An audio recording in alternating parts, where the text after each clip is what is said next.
A inauguración dunha exposición no Centro Cultural Lustre Rivas e unha representación teatral no auditorio constitúen o mellor arranque para as festas da patroa de Ribeira. O programa de celebracións de Santa Uxía diríxese especialmente ao público familiar, con diversos espectáculos para nenos.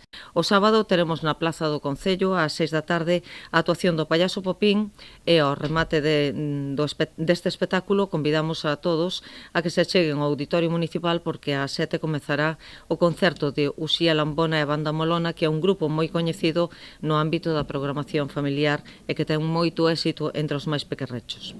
A entrada é gratuíta e podránse recoller as entradas media hora antes de que empece o espectáculo. En canto ao domingo, teremos tamén unha xornada festiva. Teremos os hinchables na Praza do Concello en horario tanto de mañá como de tarde e logo teremos tamén a actuación da artista Lila Star.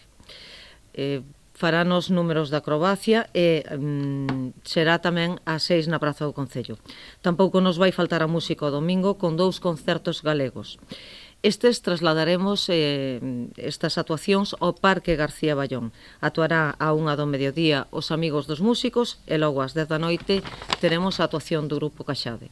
O día grande será o martes 12, festividade da patroa con misa solemne e posterior procesión. O día sinalado está claro é o día 12. Ese día celebraremos a misa solemne, será ás 12 do mediodía. Nesa misa solemne cantará a Coral Polifónica Municipal de Ribeira e logo despois, pola tarde, teremos a misa solemne tamén cantada polo Coral do Círculo Mercantil e Industrial de Ribeira.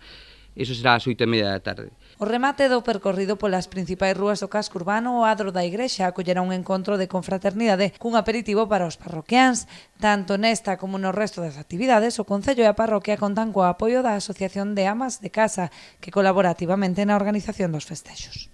Bueno, decir que as amas de casa, como sempre, colaboramos tanto que a Iglesia como con todas as organizacións que así o soliciten pola súa parte.